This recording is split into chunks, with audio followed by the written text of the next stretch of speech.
Hello everyone, welcome back. Class 8th, now we will start our syllabus of geography with chapter 4, Minerals and Power Resources. Have you ever noticed the things which we are using in our daily life all are made up of minerals, whether that is a small pin or the big building in which we used to live. Cars, buses, trains, aeroplanes all are made up of minerals. The crust of our earth is made up of rocks and minerals. All rocks are composed of one or more minerals, so rocks do not have definite chemical composition. For example, this rock which we find from our earth, if we divide it into two parts, if we are getting from it zinc and ferric oxide, or we can say iron oxide, so it means this rock is made up of two minerals. So we can say that rocks do not have definite chemical composition, while minerals have definite chemical composition. For example, this is a rock of ferric oxide or iron oxide. So it has definite chemical composition like it has Fe2O3, and it has physical properties like it is red in a color. So we can say that minerals have definite chemical composition. Have you ever think from where we are getting all these minerals? We are getting all these minerals from a ore. And what is a ore? Ore is a rock from which we can get a particular mineral. From which we can get a particular mineral.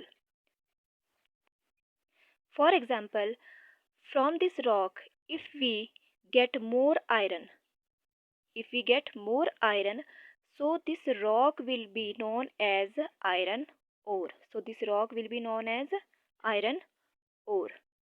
I hope you will understand the concept. Now next is minerals are non-living solid substances which we can find in a particular area. For example, iron we can find in those regions where it occurs as a ore. So minerals have the following characteristics. First is unevenly distributed. Minerals are unevenly distributed over the earth's surface. For example, we can get gold from Karnataka, and Karnataka is the largest producer of gold. We can find it here in Kolar mines, while coal we can find in Jharkhand, and Jharkhand is the largest producer of coal in India. So we can say that minerals are unevenly distributed. Second is impurities. Minerals are having large variety of impurities. Means when minerals have unwanted substances with them. Next is minerals are exhaustible resources. Exhaustible resources means these resources are present in a limited quantity and can be completely used up by human activities. These mineral resources we are using since prehistoric times. Minerals have played very important role in the history of human civilization.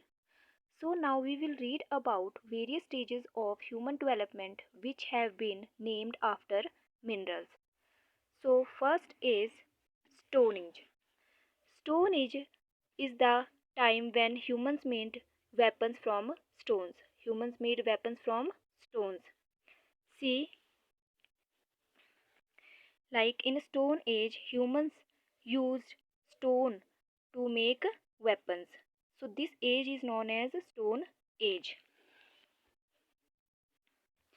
After Stone Age, copper was the first metal which was used by humans. So that age was known as Copper Age. So that age was known as Copper Age. This Copper Age is replaced by Bronze Age.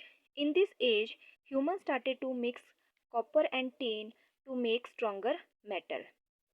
To make stronger metal. About 300 years ago, this Bronze Age was replaced by Iron Age. In Iron Age, iron was the main metal to use and to make everything because it is a strong metal. Even this Iron Age was replaced by Steel Age. In modern times, we are using everything that is made up of steel. That is made up of steel. So, in search of precious metal, we reach to the isolated part of the earth.